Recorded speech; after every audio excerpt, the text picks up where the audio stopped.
profesor norteamericano escribió lo siguiente acerca de los niños con déficit de atención e hiperactividad. Leo textualmente, dice: todos los estudiantes pueden aprender, pero no todos el mismo día, ni de la misma manera. El día de hoy vamos a hablar sobre un tema, no es muy común, vamos a hablar sobre los trastornos por déficit de atención e hiperactividad. Es conocido también por sus siglas TDAH. Así que le invito a que preste más de la acostumbrada atención porque el tema lo requiere. Voy a tratar de simplificar mi vocabulario y me voy a ir lento. No es difícil, pero la idea es que todos aprendamos y que todos crezcamos juntos. Así que sean todos y todas bienvenidos a su segmento semanal Conversando con Natán. Cuando hablamos de los trastornos por déficit de atención e hiperactividad, tenemos que tener presente lo siguiente. De entrada, tenemos que saber que es un trastorno neuropsiquiátrico o neuropsicológico. ¿Qué quiere decir esto? Que su origen, su etiología es a nivel orgánica y se refleja o se manifiesta a nivel comportamental. Fíjense que a veces nosotros por desconocimiento del tema vemos un muchacho inquieto, intranquilo, que no rinde en la escuela y nosotros creemos que la solución es castigarlo, incluso pegarle, pero esa no es la solución. A través de este segmento vamos a ver qué es lo que está pasando allí. Bueno, fíjense que por allá dentro de nuestro cerebro, cerca de la amígdala cerebral, se forma un neurotransmisor, o mejor dicho, se forman un conjunto de neurotransmisores que se llaman dopamina. Ella se va por un sendero, por un caminito, y llega hasta la corteza prefrontal, que es la parte posterior del cerebro. Ese camino, ese sendero que transporta esos neurotransmisores se llama vía mesocortical. Cuando su neurólogo, porque el protagonista aquí, uno del equipo multidisciplinario va a ser el neurólogo, cuando hace la valoración ya sea del electroencefalograma o de mapeo cerebral, hace la valoración y tiene la prueba en manos, él se va a dar cuenta que los niños con TDAH tienen bajos niveles de dopamina o irregularidades en la vía mesocortical. ¿Pero qué es la dopamina?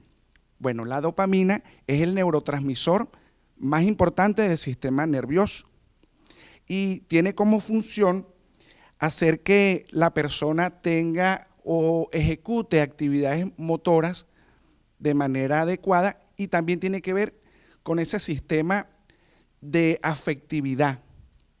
Entonces, cuando la persona tiene bajos niveles de dopamina, se ve comprometida esta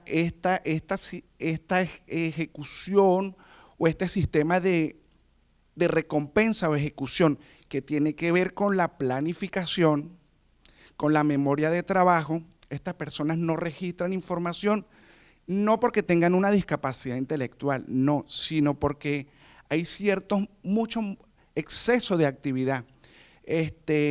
También hay desorganización, errores por descuido, tenemos dificultades en lo que es la emotividad en cuanto a expresar sentimientos.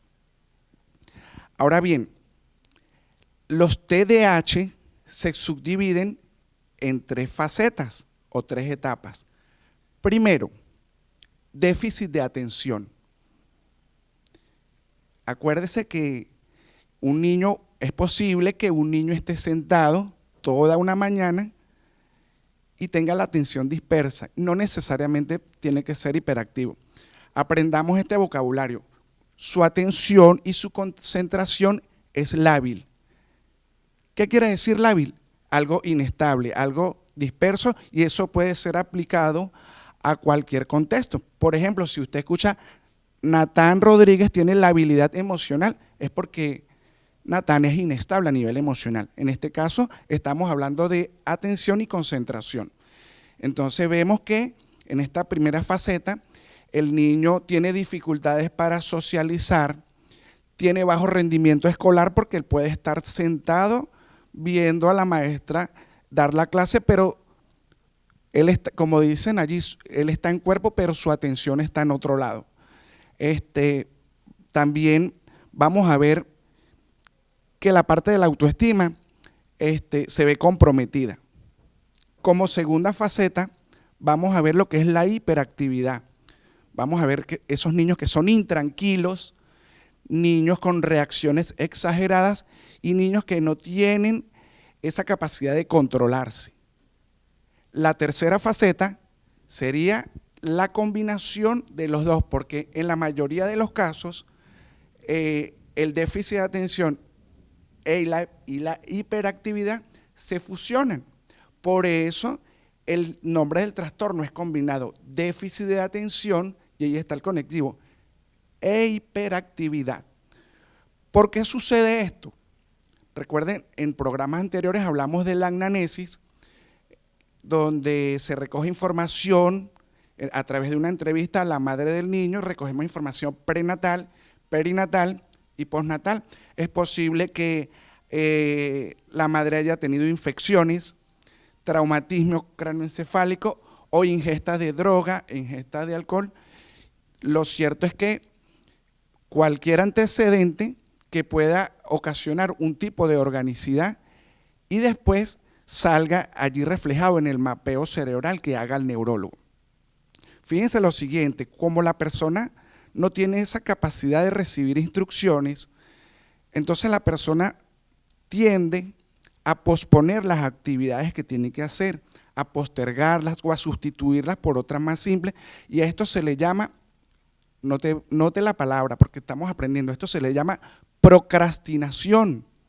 Pero usted puede decir, pero bueno, es normal, nosotros todo el tiempo estamos procrastinando, pero no debe ser así. Nosotros no podemos condicionar a que una persona esté procrastinando o posponiendo las actividades que tiene que enfrentar.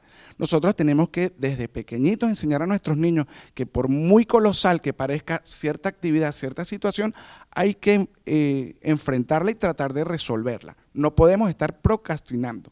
Entonces fíjense que el TDAH en adultos se presenta como dificultades para seguir conversaciones porque se saltan de una idea a otra, dificultades para mantener trabajo, y también la persona adulta tiende a acumular, porque como siempre está extraviando las cosas, que si extravió las llaves, extravió el control del televisor, se le hace más fácil acumular o apilar cosas en un solo sitio, y esto no es conveniente.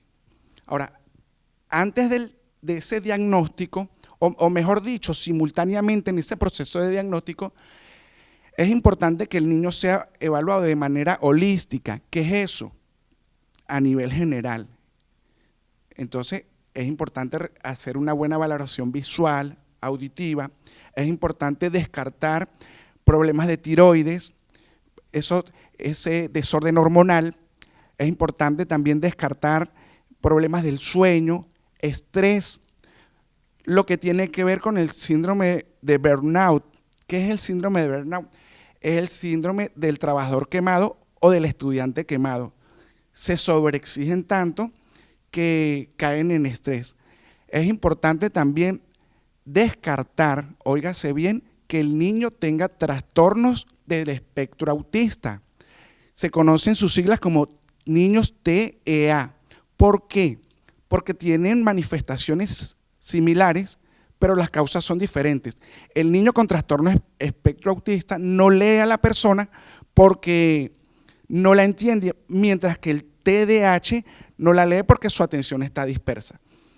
¿Cuál es el tratamiento? Es posible que su neurólogo, después de esa valoración que tenga, suministre ciertos estimulantes como Ritalin o Anderal, que van a hacer que el cerebro produzca lo que es la dopamina o la norepinefrina, que son esa parte química que está haciendo falta en el niño para sufragar el proceso operativo de la parte neurológica.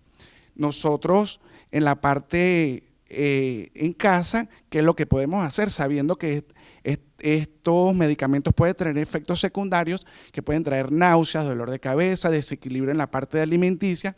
Tenemos que combinar ese plan de atención con una alimentación rica y balanceada. Evite los dulces, esos colorantes, eso no ayuda al niño.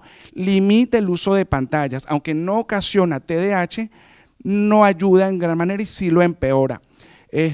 También incluye al niño donde el niño queme, vamos a decirlo así, o se ejercite a nivel motor de manera excesiva para que vaya drenando esa actividad como fútbol, natación, si es una niña, danzas, atletismo, ciclismo.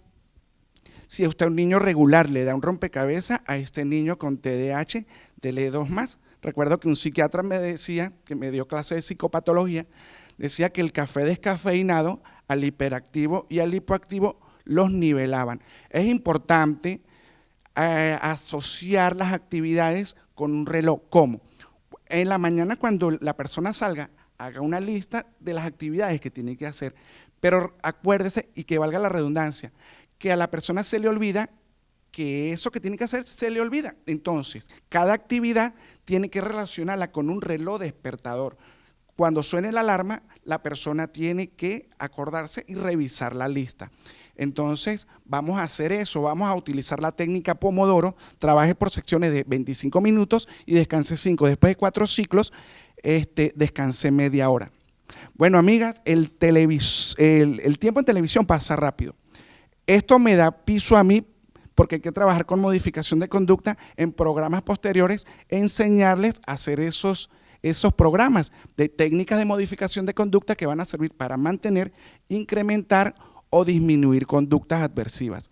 Ese sería el complemento de este programa. Nos vemos la próxima semana con lengua de señas venezolana. Si tiene que buscar un psicólogo, un psiquiatra, un neurólogo, hágalo. Pero recuerde que el protagonista y el terapeuta más importante es usted. No lo olvide, independientemente de su trabajo y de su desempeño, va a ser el éxito y progreso de su hijo. No olvide incluir a nuestro Padre Dios en ese programa. Pórtese bien, los quiero mucho y nos vemos la próxima semana.